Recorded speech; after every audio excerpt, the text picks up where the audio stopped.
اور اگر آپ نے ابھی تک ہمارا چینل سبسکرائب نہیں کیا تو فوراً سبسکرائب کیجئے، ساتھ ہی بیل آئیکن پر کلک کریں تاکہ مزید آنے والی ویڈیو ہیں وہ آپ کو وقت پر ملتی رہیں۔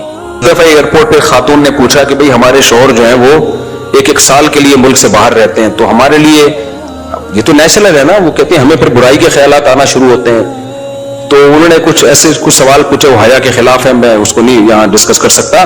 میں نے ان سے کہا میاں کے علاوہ آپ کے پاس کوئی راستہ نہیں ہے اپنی خواہش پوری کرنے کا۔ تو وہ کہنے لگے پھر ہم کیا کریں، میاں بھی مجبور ہے، وہ کہہ رہے میں کیسے، اور اپنے ساتھ رکھ نہیں سکتا میاں، کیونکہ جو ہے وہ اس کے پاس اتنی تنخواہ نہیں ہے کہ بیوی کو رکھ سکے۔ تو چند کیس ایسے ہوتے ہیں، اصولی طور پر تو میاں کو چاہیے اللہ پہ توکل کرے، غریب بھی ہے نا اپنے ساتھ اپنی بیوی کو رکھے، کوئی بات نہیں، میاں بیوی دونوں روکھی سوکھی مل کے کھا لیں گے، کم پہ گزارا کر لیں گے۔ جو بیویوں کو چھوڑ کے ایک سال دو سال کے لیے باہر جاتے ہیں، یہ شریعت میں بالکل پسندیدہ نہیں ہے۔ اللہ نے بیوی کو صاحبہ کہا ہے، ساتھ رہنے والی، ساتھ رہنے والی۔ مجھے وزیر آباد میں 1 مہینہ رہنا تھا، یہ بات ہوگی 2006 یا 7 کی۔ انہوں نے کہا کہ 1 مہینہ آپ نے یہاں اسٹے کرنا ہے، بیانات کے سلسلے میں نا مسجد 1 مہینے کے لیے میرے حوالے کی تھی۔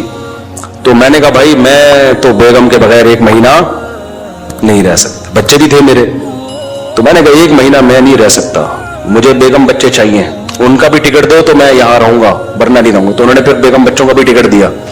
وہ گھر والوں کے ساتھ رہ لیتے ہیں آدمی تمیز سے، ورنہ بیگم کے بغیر ہمارے لیے تو بڑا مشکل ہے، اتنا لمبا عرصہ رہنا۔ مجبوری میں رہنا پڑتا ہے تو ایک الگ بات ہے، لیکن ہے مشکل کام، چاہے کتنے بھی آدمی کے میاں بیوی میں جھگڑے ہو نا، نہیں رہ سکتا بھائی۔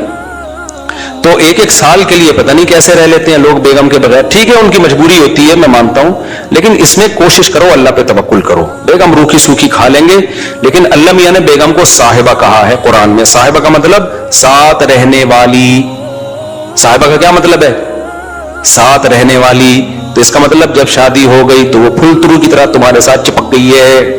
پھول ترو کی طرح اس لیے کہہ رہا ہوں کہ لوگ پسند نہیں کرتے، لیکن اللہ نے اس کو آپ کے ساتھ کیا کر دیا ہے، اب جہاں جاؤ گے بیگم صاحبہ ساتھ ہوں گی۔ شارٹ ٹائم کے لیے جانا ایک الگ بات ہے، لانگ ٹائم کے لیے جانا ہے تو بیگم آپ کے ساتھ اللہ نے بولو چپکا دیے، وہ خود بھی گناہ سے بچے گی، تم بھی گناہ سے بچو گے۔ اس لیے یہ طریقہ ٹھیک نہیں ہے سال کے لیے میاں بیوی کا دور رہنا، اور پھر خواتین بھی پریشان ہوتی ہیں۔ تو گناہ کسی کے لیے بھی حلال نہیں ہے۔ میں نے اس خاتون سے کہا کہ 1 سال آپ کا شوہر باہر ہے، کیا اس کے لیے حلال ہے گناہ کرنا وہاں پہ؟ اس کے لیے حلال نہیں ہے تو آپ کے لیے بھی حلال نہیں۔ تو اللہ میاں نے صرف یہی رکھا ہے کہ ایک دوسرے کی خواہش پوری کر سکتے ہیں میاں بیوی، اس کے علاوہ ان کے پاس کوئی آپشن نہیں ہے۔ تو اب پھر بھی نہیں آ رہا میاں، تو میں نے ان خاتون کو یہ کہا کہ اپنے آپ کو بیزی رکھیں۔ آپ کیا رکھیں بھائی؟ کوئی پازیٹیو ایکٹیویٹیز میں اپنے آپ کو کھپا دیں۔ ایسی موویز تو ویسے بھی ٹھیک نہیں ہے دیکھنا، خاص طور پہ فحش موویز دیکھنا، اور ٹک ٹاک پہ صبح شام بے حیائی۔ تو جب یہ انسان کی عادت ہے، جب وہ اپنے آپ کو کسی پازیٹیو کام میں لگا دیتا ہے نا، تو چند دن پھر یہ جھٹکے لگیں گے، اس کے بعد انسان نارمل۔ کئی لوگ ہیں جو 1 سال گھر سے باہر رہتے ہیں، مجبوری میں بیویاں بھی رہتی ہیں، وہ گناہ نہیں کرتے۔ وجہ کیا ہے کہ وہ سوچتے ہی نہیں نا اس بارے میں، وہ اپنے آپ کو بزی رکھتے ہیں، مصروف رکھتے ہیں۔ تبلیغی جماعت میں سال کے لیے لوگ جاتے ہیں، میں تو اس کو صحیح نہیں سمجھتا، بیگم کو، جوان بیوی کو چھوڑ کر جاؤ آپ، لیکن بہرحال جو جاتے ہیں تو وہ گناہ تھوڑی کرتے ہیں، بچے رہتے ہیں، کیونکہ وہ ایک خاص ترتیب میں اپنے آپ کو جوڑ چکے ہوتے ہیں۔ بہرحال یہ نہیں ہے، اس کو تبلیغی جماعت میں سال کے لیے جا رہے ہو، اگر شادی شدہ ہو بیگم کو بھی لے کے جاؤ ساتھ میں۔ ہم تو یہی کہتے ہیں تبلیغ والوں سے کہ بھائی اگر سال کے لیے جا رہے ہو نا، تو یہ زمانہ بہت خطرناک زمانہ ہے۔ حضرت عمر نے جہاد میں نہیں چھوڑا تھا، تو یا اس کے لیے جو ہے وہ ایجڈ ہو گئی ہے، بوڑھی ہو گئی ہے، ایک الگ بات ہے، لیکن آج کل بہت مسائل کھڑے ہونے کا خطرہ ہوتا ہے۔ لوگ کہتے ہیں نہیں فلاں سال کے لیے گیا کوئی مسئلہ نہیں ہوا۔ بھائی مسئلہ ہونے پر حکم کا مدار نہیں ہے، فتنے پر حکم کا مدار ہے، خوف پر۔ بے پردگی جب ہوتی ہے تو لازمی زنا نہیں ہوتا، لیکن زنا کا خطرہ ہوتا ہے، تو خطرے کی بیس پہ شریعت نے عورت کو پردے کا حکم دیا ہے، سمجھ رہے ہو؟ تو آپ اپنی بیگم کو 1 سال کے لیے، جوان بیوی ہے، اس کو چھوڑ کے چلے گئے، تو ضروری نہیں کہ وہ برائی میں لگے، لیکن برائی کا خطرہ ہے نا، تو خطروں کی بیس پہ حکام دیے شریعت نے۔ برائی کا یقین ہو پھر تو بالکل ہی حرام ہے، تو خطرے کی بیس ہے، خطرہ اس بات کا، اس لیے اتنا لمبا بیگم کو چھوڑ کے جانا ٹھیک۔ اور میں آپ سے بتاتا ہوں، دیکھو جس کو بیوی کے حقوق دینے ہو نا، اپنی بیٹی کو سامنے رکھ کے سوچ لے۔ آپ یہ چاہتے ہو کہ آپ کی بچی کی شادی ہو اور داماد اس کو 1 سال کے لیے چھوڑ کے چلا جائے، تو آپ اپنی بیٹی کے لیے پسند کرو گے اس بات کو؟ جو اپنے کے لیے پسند نہیں کر رہے، دوسروں کی بیٹیوں کے لیے کیوں پسند کر رہے ہو اس بات کو؟ بھائی یہ تو غلط ہے نا۔ تو اس لیے یہ اچھے لوگوں کی علامت نہیں ہے. تبلیغ میں اللہ کے لیے قربانی دے رہے ہوتے ہیں, لیکن بیگم کو بھی لے جاؤ یار. سمجھتے ہو کہ نہیں سمجھتے؟ یا پھر شادی کے بغیر پہلے سال لگا لو, شادی کی ہے تو پھر بیگم کو ساتھ لے کے جاؤ. تو بڑے مسائل کھڑے ہونے کا خطرہ ہوتا ہے آج کل. تو اس لیے اس میں جب, اور اگر نہیں ہے, کوئی صورت نہیں بن رہی ہے, تو پھر اپنے آپ کو مثبت ایکٹیویٹیز میں اتنا کھپا دو. تو میں آپ کو گارنٹی سے کہتا ہوں چند دن چند مہینوں کے بعد آپ کے دماغ سے وہ خیالات نکل جائیں گے. تو آپ مصروف کر دو گے اپنے آپ کو, لیکن اس بیس پہ آپ کے لیے کوئی بھی گناہ حلال نہیں ہے, گناہ حلال نہیں ہوگا آپ کے لیے. اچھا بھائی,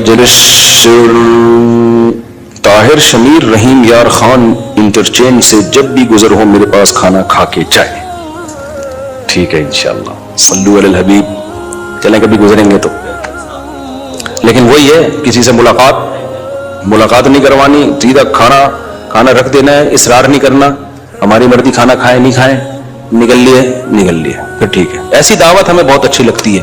دیکھو مجھے وہ مہمان اچھا لگتا ہے جو بے تکلف ہو. آپ سمجھتے ہو نا میری اس پوری تقریر سے کہ میں لوگوں سے ملنا نہیں چاہتا, ایسا نہیں ہے.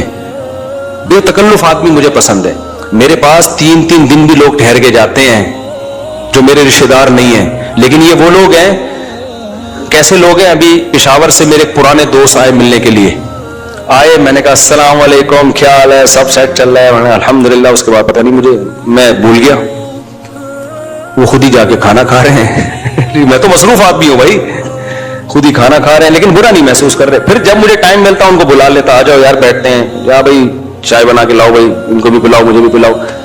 پھر کھانے کے ٹائم پہ مجھے یاد آیا ارے وہ آئے ہوئے ہیں. میں نے کہا آپ بھی آ جاؤ کھانا کھا لو. میں نے کھانا کھا لیا, صحیح ہے نا. پھر بھول گیا میں کہاں گئے, پتہ نہیں کہاں گئے. پھر اگلے دن مجھے یاد آیا اور بندہ آیا ہوا ہے بھائی, لیکن وہ ناراض نہیں ہو رہا. پھر میں آیا, جب میں فارغ ہوا میں نے کہا آ جاؤ یار, میں نے فلاں جگہ جانا ہے بیان کے لیے, آپ بھی میرے ساتھ ہی گاڑی میں آ جاؤ. اپنے ساتھ گاڑی میں بٹھایا, لے گئے ان کو, بیان کیا, گھمایا, پھر آیا اپنے ساتھ ہی واپس گئے.